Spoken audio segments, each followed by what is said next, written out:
All right, everyone. Thank you so much for joining us tonight for the first episode of our new podcast, Behind the Red Line. Welcome to Behind the Red Line, a podcast designed to illuminate maneuvering a broken healthcare system as a patron, patient, and provider. Restricted access does not have to mean restricted resources. This is a new audiovisual podcast you can find on all the process platforms. I'm your host, Alessandra, and please help me welcome my co host, Rebecca. Thank you. Thanks for joining BTRL, where we're going to examine practical tools for radical accountability, respect, and healing at the intersections of health, wealth, race, class, and gender. On today's episode, we're going to be talking about forward momentum during burnout. We're going to take a deeper look at burnout and how it shows up in our personal lives. All right. So before we take a deep dive into the effects of burnout and how to pull out of it, how to prevent it, let's discuss what exactly is burnout. So, the definition of burnout, there's two types of burnout. There's general burnout and burnout that those of us in the healthcare profession experience. Burnout, the general definition, is a state of emotional, mental, and often physical exhaustion brought on by prolonged or repeated stress. Though it's most often caused by problems at work, it can also appear in other areas of life, such as parenting, caretaking, and romantic relationships. However, in the healthcare setting, where most of us are familiar with, um, specifically with its packed workdays, demanding pace, time pressures, and emotional intensity, it can put physicians and other clinicians at high risk for burnout. Um, Burnout is a long term stress reaction marked by emotional exhaustion, depersonalization, and a lack of sense of personal accomplishment. Man, burnout, I mean, it's so wide and vast, and it's really, I think, such a powerful thing to have a definition for it. But Yeah. how does burnout show up in our daily life? Some of those behaviors and emotions can include not feeling recognized or valued at work, in your workspace, not feeling like people really see you or value the work that you bring, feeling a lack of control or inability to affect your job circumstances. So feeling like you really can't impact what's happening around, like scheduling or resources or projects. Maybe you're constantly short staffed, things of that nature. And then, of course, toxic work dynamics, which in healthcare is embedded into our experience, right? So, having unclear expectations on what is expected of you, bullying that we see happening within departments and also across department lines. And of course, in surgery, it's an extremely fast paced environment. And as much as we all believe we thrive when it's that go, go, go, that stress can lead to burnout. And then lastly, gaslighting. So again, not having your experience validated can lead to these feelings of burnout. Yeah. And also, if you work in a slow paced environment, that can also lead to some people to experience burnout, which is interesting to me. Um, there are many symptoms of burnout that can help you identify um, that you're going through it. Changes in your mood, personality, and even your body. Okay. So, first, we're going to talk about a few um, things that can go on in your head. So, you have depression, anxiety, and imposter syndrome. Um, Imposter syndrome is something where you're feeling like, oh, I'm not good enough for this, I don't deserve this. You don't give yourself any credit, or I don't know if you can elaborate a little bit more into that, Alessandra. Yeah, it can really be born too out of that gaslighting, and it can make you feel less confident about yourself, less confident about your abilities. Start to question and wonder if the negative or the bad things that are happening around you are because of you, or maybe you feel like you just simply don't belong in that group anymore. Like before, you were in those meetings, you were working with that team, but now you feel like their skill is just so far beyond yours. Kind of can be that, that negative self-talk of like, I'm not good at this. Yeah, Is it me that's the issue here? it's that little voice in your head that's just it's not good. Right, All chomping right. at you. Feeling little or no control over your work, substance misuse. And so we're talking of overuse of vices to the point of excess and harm. Yes. And this can be anything, from drugs, alcohol, prescription medications, and even food. Even food, yes. Food's a big one. And then diabetes and general health issues are caused by stress. So you're putting your body at harm through all of this. Um, Man, that's so important that, especially that you're saying that any vice, anything that is being done in excess to the point of harm, could be considered something that you're using to cope with these symptoms of anxiety or depression. Um, Jake Mahue joining us tonight. Thank you so much for joining us. He said fast food. Absolutely. yeah. Gonna stop Right. at And Dunkin' every this and morning. it may right like we stop and we get Like, the Dunkins in the morning, or you have to go and stop and get those chicken nuggets on the way home, or get those stress eat those French fries. mm. Mm. Like, uh, So really, so that measuring stick is it harmful? Is this to the point of excess? right. You find that way to it's a coping mechanism, like Yeah. you said. And in our brains, it's like, okay, I know this is going to give me a moment of relaxation. It's going to give me a moment of where I can check out of all the stuff going on in my head and give me Yes. some peace and serenity. But unfortunately, a lot of that is harmful. But in the moment, we don't see it as that. It's just a quick fix Right. for what's Because going in the on. moment, like you said, in the moment we feel better, and especially if we're not attuned to those chemical imbalances that are now happening, right? Right. Because that's what's happening to us under that stress is we're releasing now all these chemicals, endorphins that are not helping us, taking our stress through the roof. And food is gonna do that in a different way. I mean, salt and Mm-hmm. sugar are gonna impact how we feel, and so like you said, maybe I eat this Snickers bar now, and I get a little sugar high, and I feel a little bit better, and I don't have to think about everything that's happening right now. Mm-hmm. And especially with them being coping mechanisms, I think that's so important to touch on because past trauma responses that have happened to us prior to coming into these high stress environments can dictate the type of coping mechanisms that we use. And they can be exasperated by what's happening presently. So, if I'm already struggling with a substance abuse issue, if I'm already struggling with overworking, overeating, overindulging, in substances, over exercising, even, like we're Yeah. talking about to the point of harm. If I'm already doing that, once I get stressed or I get burned out, it can really make that even more harmful for me. And so this is why, especially when you're experiencing periods of burnout, that deviation from your normal self-care routine can be a clue to you that something is off here. Maybe I don't Mm-hmm. know it's burnout, right? Maybe I don't know it's depression. Maybe I don't know it's anxiety, but I do know that I'm not eating as I normally would. I do know that I'm sleeping less or I'm sleeping more than I normally would. I'm missing activities or dates with friends and family, or even missing, and especially I think this is a really big clue, is when you start missing your self-care habits. So maybe you've gone a couple days without taking a shower. Maybe you've gone a couple days without brushing your teeth, or you're skipping meals, you're not drinking water.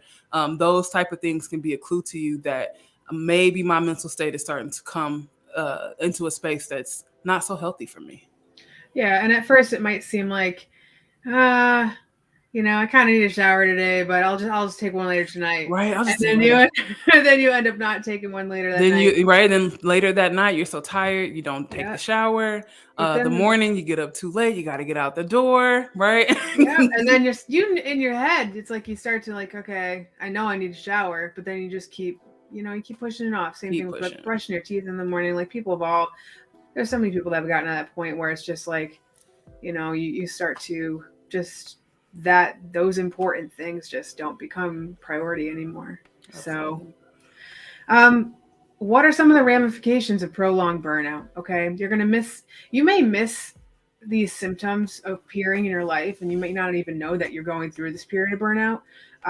But as it goes on, you can experience things like early career burnout, quitting your job or your passions, being unable to fit into a new environment that may deter an employee from staying in their positions. Oh Um, yes. and through some of our research here, we actually found that millennials are at a higher rate of experiencing burnout, and Gen Z is quickly catching up during the pandemic due to the blending of work and personal life. So there's a link that we'll share with you guys in the chat in a bit. Um, which we thought was really interesting. That through the pandemic, Yeah. obviously, there's a lot of stuff that's going on with burnout, but to find that millennials are at a higher rate of experiencing burnout, I think the percentage was like 80 something percent of millennials to about 70% Gen Z workers Wow, which were is so were going intense. through that burnout. Um, Also, mental health crisis occurs when the behaviors may harm themselves or others. This situation needs immediate attention, such as calling a crisis hotline or visiting the emergency room. So, again, like if you are going through these periods of prolonged burnout, eventually some people may have a mental health crisis where Absolutely. it becomes an emergency and they got to get to a facility and they need help.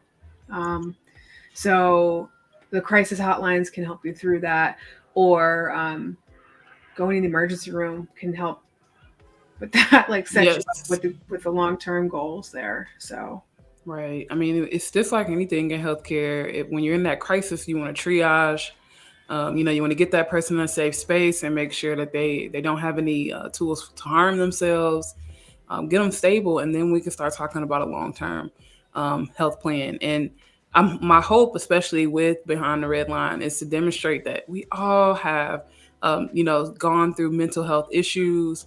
A lot of us, a lot more than we talk out loud, have experienced mental health crises, and it's important for us to be honest and authentic about that, so that our partners and our peers know that it's okay. This is a safe space. They can get the help that they need.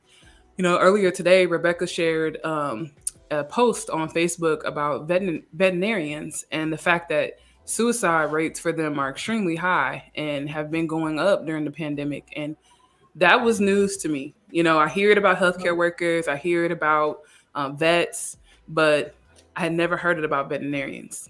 mhm. And the statistics said, I think it was 1 in 6 have experienced thoughts of suicide. Yeah, and it's been one of the high the it's been a profession with one of the highest rates of suicide for many years, even like before pandemic. Wow. It was going strong there, and um, a lot of my former colleagues have had losses in their like community, and it seems like every year there's somebody new, especially during the pandemic.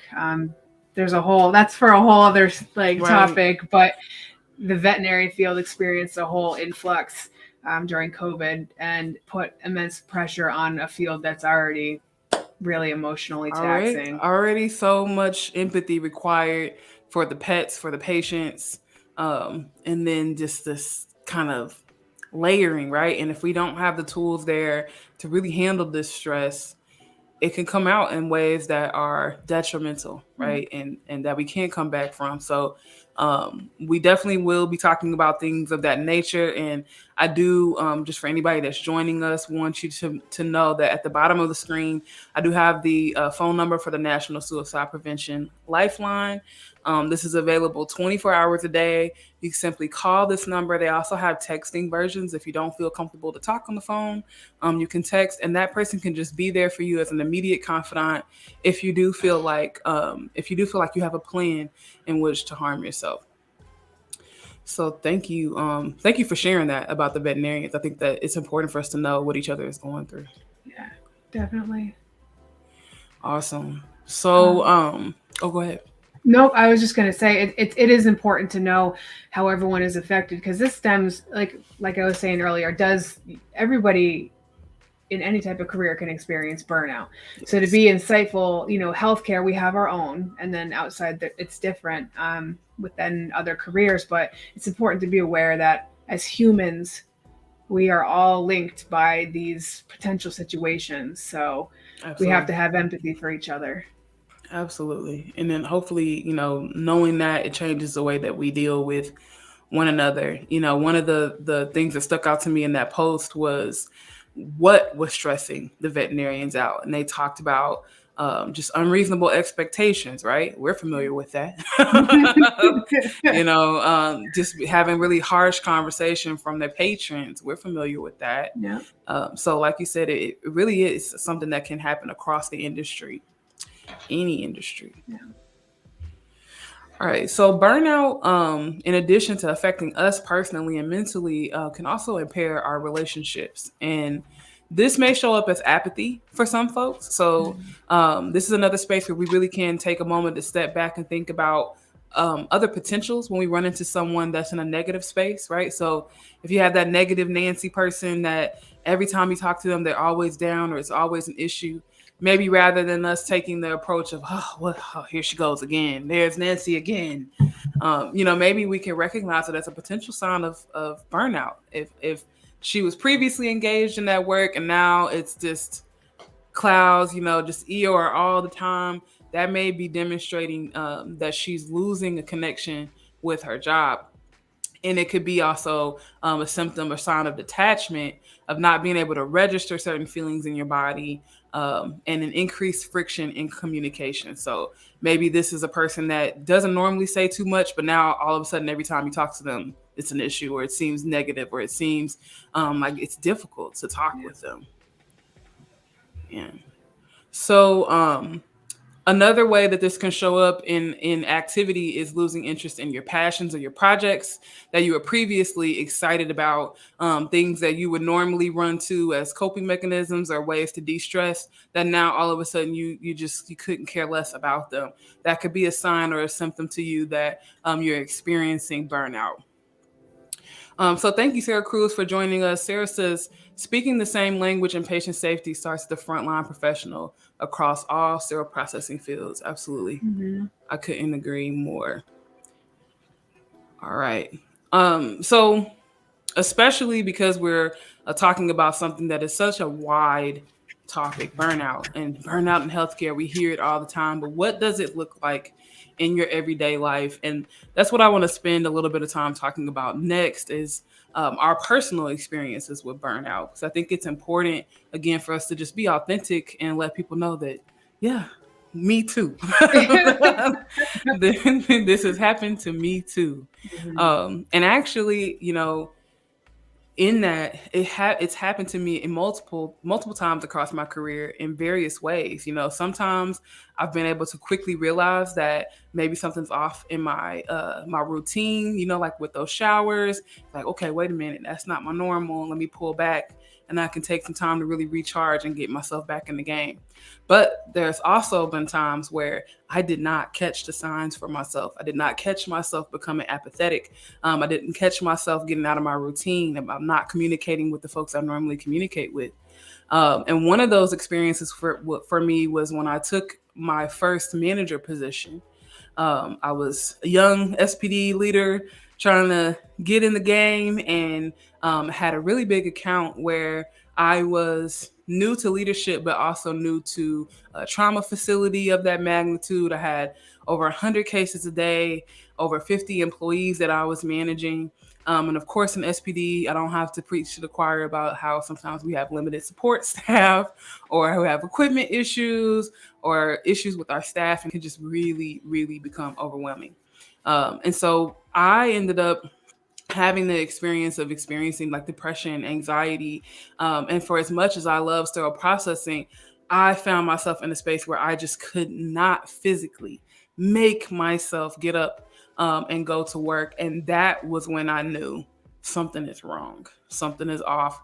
And this is not something that I should just power through. I should probably talk to somebody about this. So I was able to, because I was working in the hospital system, and had my insurance, I was able to go and talk with a therapist, and they were able to give me a long-term plan that gave me some immediate relief so that I could experience just having some peace and some calm, but also that long-term plan to make sure that I stayed in a safe space and I got the attention that I needed as a patient. And one of the things that I remember most about that experience was the imposter syndrome.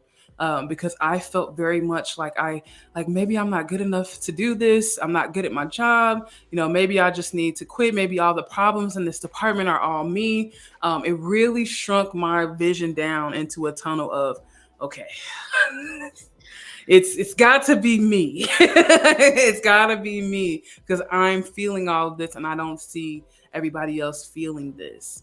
Mhm. So it definitely can become detrimental. It changed it changed the way I showed up as a leader and as an SPD professional. Rebecca, have you ever had any experiences with burnout? Yes, mine is similar to yours as far as the facility goes. I think I've experienced it in multiple careers and at different places. But this specific instance was my first time as an educator at a level one trauma hospital.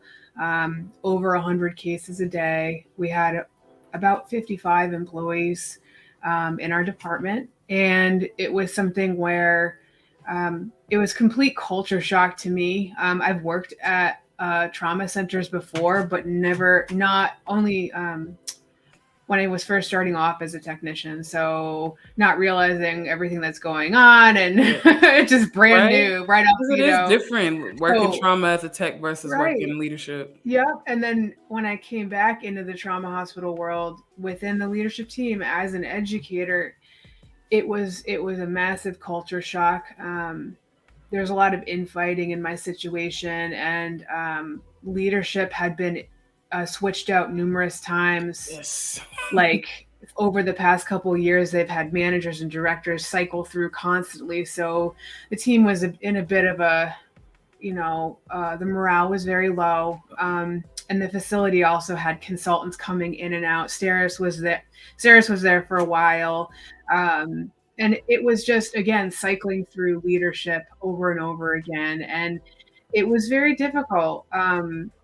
When I felt like as a new educator, I did not have a support structure. I didn't have anybody in my facility I can turn to help me with what my job actually was and what the expectations were.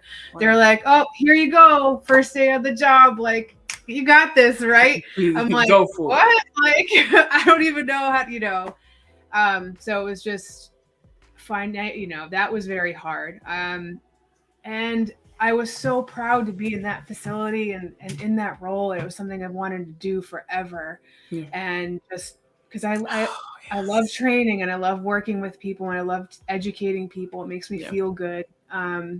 So here I am in this facility that's like breaking me down. I mean, my crew is awesome and I got a lot of love from the technicians that I helped get certified and Oh, just taught yes. things to.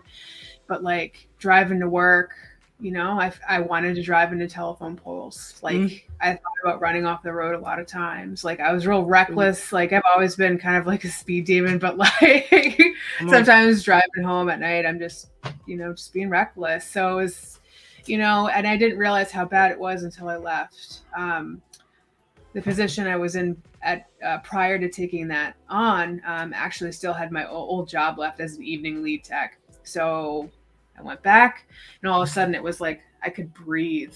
It Yeah. was phenomenal. Like I couldn't believe it. And I started therapy as well. And it was one of the best. It took me over 30 years to realize that, yeah, talking to a therapist is pretty awesome. It's pretty So, like, and it was Highly through that, recommend. I gained a lot of weight when I was working in that facility too. Like Ooh, I hit yes. my highest weight. I got up to about 320 pounds Preach when I was on working that, there. right? Through the stress eating and the not eating. Yeah. Because I would go these long stretches without eating. And one of the things that one of my personal trainers showed me was that your body thinks that it's starving now. So it's actually holding on to weight because you're not eating consistently. And yeah, during that burnout period, I was at my highest weight. I was nearly 500 pounds. Yes. And it took me better part of a year to drop down 100 pounds after that experience. Yeah. Man. It's amazing when you're able to step out of the situation on your own, which takes a lot of courage and a lot of inner. That is one of the hardest things to do, to step out by yourself and take a look at your surroundings. But if you have a therapist or another mental health professional to help you realize it, that's perfectly acceptable. But Oh yeah. kudos to you for taking that step because it's not Man, easy. it's not. It's not easy. And burnout is definitely one of those things that can isolate you. Through these behaviors, you can find that you're not talking to the people you normally talk to. You're not engaged with your friends, and especially when you're at work. Right, there's only so much personal life that's supposed to come through those red doors, behind those red lines. So it can become really isolating. The things that you're experiencing personally versus your work. And I so appreciated what you said about the fact that you prior to having that experience of burnout, you were really excited about this position. And I remember that about mine. It was huge that I had landed that.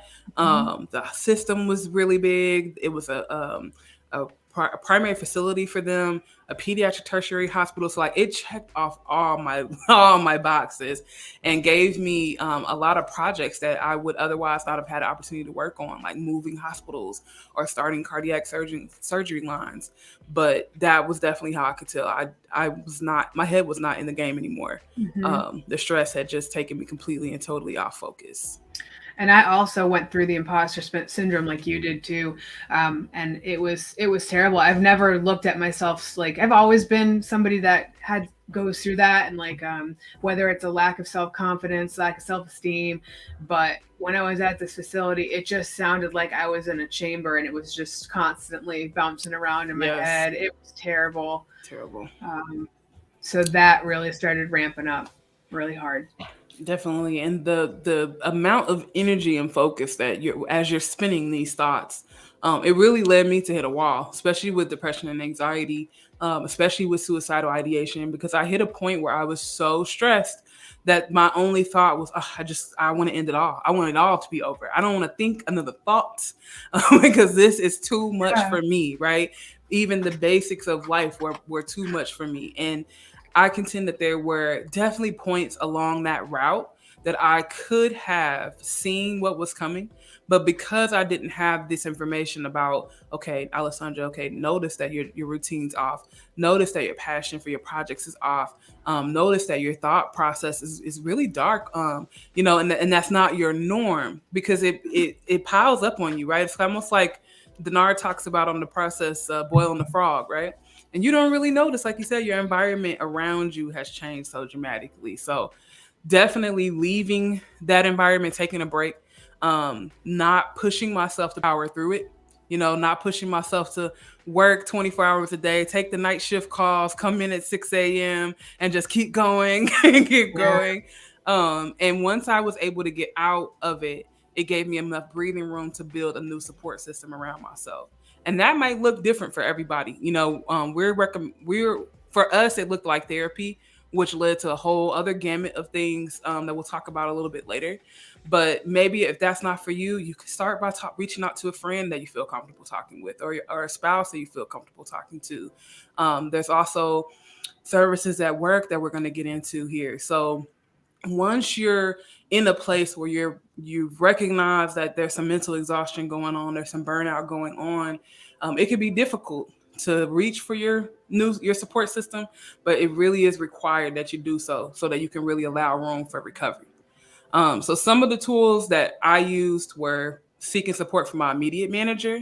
So that was a peri-op director at the time, and I was able to go to her, talk to her about what was happening for me mentally, talk to her what was happening for me with work that had, just become so stressful, and we were able to navigate some things that could come off my plate, or some spaces where she was able to offer some additional support. She also recommended EAP, which, if you work in the healthcare space, you may have heard of. EAP is the Employee Assistance Program. I've never been in a healthcare facility that didn't participate in some form of this, but essentially it's a third party program that the hospitals contract with in order to offer these support services to the employees. So they're totally confidential. You can call EAP for a plethora of issues. If you're having Mhm. struggling with mental health issues, time management, anger management, childcare, anything that you need support with as an employee, EAP may have some resource that they can direct you to. So that was one thing that helped, and EAP was what helped guide me out to seek a therapist. They gave me some quick tools that I could use, like breathing techniques. They gave me just reminding me about taking my breaks, my full breaks, and not working through them. Yes. Uh, EAP also, for those of you that are in locations where finding a therapist or a mental health professional is extremely difficult, like there's a huge backlog right now in the mental health field, but EAP can help hook you up, get seen faster. Um, so just think about that, Yes, because if you're trying to seek out a therapist and you can't find one because they just wait list after wait list after wait yes. list, your work can get you in with theirs. That's really something to keep in the back of your head. Definitely. Thank you for sharing that because that's really It's important. important. It's not easy right No, now navigating to mental find health. this stuff. I was about to say, and this was years ago, and it was a challenge. And so I can only imagine where we are now with everything being exasperated out of COVID. Hmm. Um, and also even with the virtual services, it can be helpful to some folks to be able to have their appointments as virtual, and then for others it's not as the best method of care. So things really changed around, but that is one really good tool to help you kind of move yourself up the list. I also recommend being very honest about where you're at and how you're feeling, so that your medical professional can triage you appropriately and give you the help that you need. You know, if you come in and you are feeling suicidal, but when they ask you, you tell them no, they're not in a position to help you. Right. All right. Something else that helped a lot for me was relaxation techniques, and building this into my days. So physical movement, that was when I fell in love with Olympic weightlifting. Still my favorite way to get stress out. Also my med ball. I slam that thing whenever I just can't take it anymore. That's awesome. Or ropes, battle ropes. Those were my favorite. Lifting, deadlifting, slamming my med ball, and my battle ropes. But also meditation, being able to fit that in. For me, meditation looks like nature walks. I can't do the sit and just that's not my forte. Yeah. But finding a way for it to work for me was really important because the act of meditation was so helpful. Being able to calm my mind, being able to notice thoughts without diving into them. It changed my relationship with the way that my mind was working at the time. Yeah. Um, for me, I had to find tools to manage my stress like ASAP because I also have a couple of autoimmune disorders. Um, Full transparency, I have multiple sclerosis, and it is something that is triggered by stress hard. So Yeah. it can exacerbate symptoms, put me into a relapse. Daily, I suffer from extreme fatigue and cog fog, is what they call it. Um, so when I'm incredibly stressed out and upset, all of these things flare up. I can't make sense when I talk. It's great. But the thing is, finding ways to manage your stress can really help when you have issues like this. Mm. So that involved things like managing my daily routine, making sure that I was getting proper amount of sleep every night. You Sleep. know, it is so hard because if your mind is racing and you have all this stuff going on, it's not like you can just shut your brain off at night and go to sleep. No. So if you're able to talk to your doctor about it, talk to your doctor about it. Maybe you need some type of medication to help you go to sleep. At first, I did, um, full transparency, but over time, sometimes the melatonin is just enough for me to just relax. But then I kind of moved on to okay, like you need to exercise, you need to get some physical, you need to get your energy out through some physical stuff. And for me, it was mostly going for a walk in the woods with my dog, just being Yeah. out in nature really helps me to de-stress. Yeah. But sometimes it's not enough. So For it's never sure. enough. Um, Being mindful, focus on your breathing and feeling in body and emotions with no judgment. Being aware of your body. That is explosive. Yeah. Being able to feel into your body with no judgment. Hmm. Because especially when you're in that negative mental space anyway, you can get really negative on yourself and nitpick yourself, which doesn't make you feel good, right? No, it's bad. And So go ahead. I was gonna say, like, also though, in that sense too, like, you're like, my back hurts. I work really hard. Doesn't mean you have to grind. Like, Correct. rest, Rest. rest, ice your stuff, heat your stuff. Stop. Take care of your body. Yes. Um, so the number one tool for me was learning how to ask for help and reinforce my support system because I've never really been someone. It takes a lot for me to ask for help. It was something where like I could always ask my friends and other colleagues in the industry to help me out Oh yeah. because I had a more like a closer, more intimate relationship with them. Um, but when it comes down to like my superiors, it was always something where because of that imposter syndrome, I was like, I can't ask for help. They're gonna think I'm not doing anything. Yeah. I already Or I think can't I handle it. suck. I can't handle it. Like Yes. they already think that I'm not pulling my weight. so says the head. Right. So why am I going to ask for help? So trying to slowly learn and ask for help was a huge thing for me. And again, therapy, Yeah. that it changes your way of thinking. There's no shame in it. It's great. I 100%. highly suggest it. Um, 100%. yeah. Was extremely impactful for me. That thing you said about asking for help. Yes. Because no, I did not for a long time. Oh, And I'm not sure who our Facebook user is. Maybe you can drop your name, but somebody said burnout can take anywhere from 2 to 4 years to completely recover from. And yes, depending on the severity of that burnout, yes, it can take that long to recover from. And especially one of the things that I learned through therapy was this didn't just happen overnight. You know, just because you're now suddenly feeling like you can't get up and go to work doesn't mean that it just happened today. This is something that has been taking place for over time, that has led to this moment. So, yes, take your time, be gentle with yourself. Once you recognize these things and being able to pull yourself back. also, establish boundaries. It is very hard to do that, way easier said than done, but you have to start setting boundaries. Like Alessandra was saying, take your breaks. Yeah, take your breaks. Even if you don't want to eat because you're too stressed out, go for a walk, step Yes. outside, take your scrubs off, and go outside. Um, it can help change the mechanisms in your head Mm-hmm. and just slow you down a bit. Yeah. Um, but setting those boundaries so when you get home from work, you are able to unplug and switch into your life instead, that work life balance. Yes. So you had touched on that earlier about millennials and Gen Zs having experience of higher numbers of burnout due to the blending of the work life space. I thought that was interesting because so many of us want to be able to work remotely, but now also this remote work is making it so that work life balance is more difficult. Because, Mhm. I mean, come on, right now we're at home, producing these shows, or we're at home on our Zoom meetings, and maybe now it's not, where I drove into the office. Now the office is across the hall. The office is behind me in my bedroom. Right.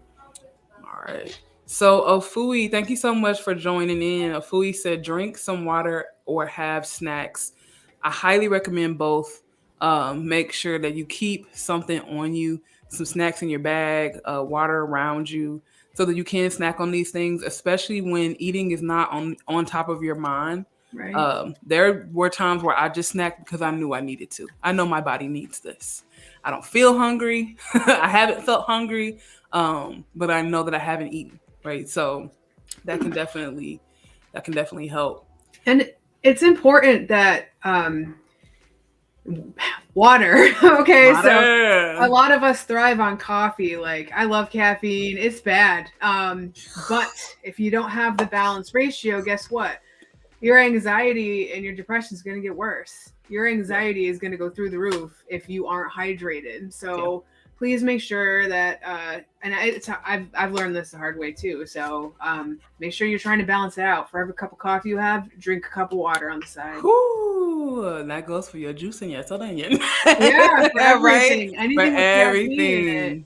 And if you work in a department where your break room is far away, like that can be difficult That can too. be difficult. And I love that you said that because it's something that as leaders we can make sure we also have these things for our staff. We joke about how people are always giving us food at work, but this is part of where that comes from.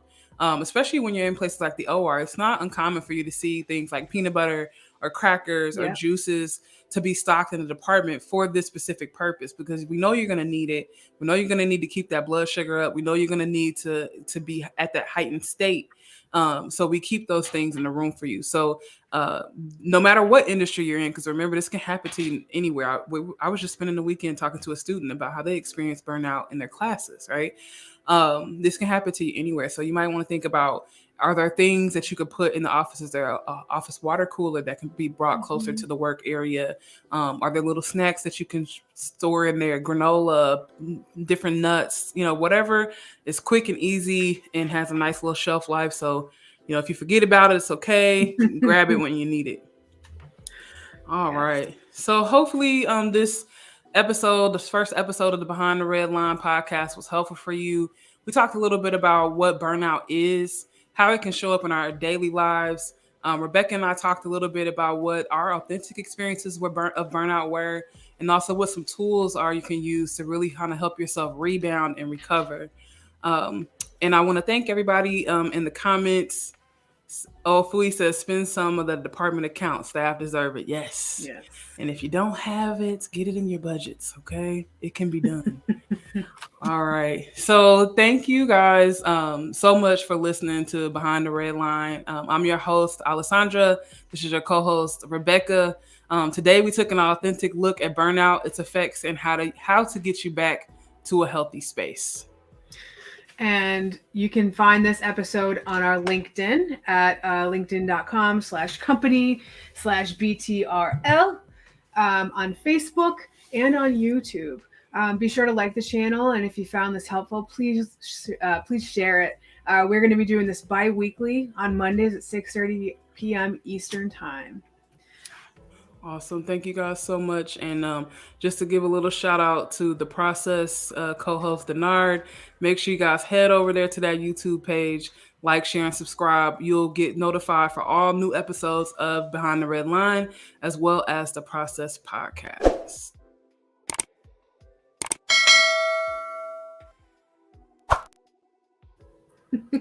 All right, everybody. We will see you on Monday, the 11th, Yes. April 11th at 6:30 Eastern Standard Time. Take care. Thank you, everyone.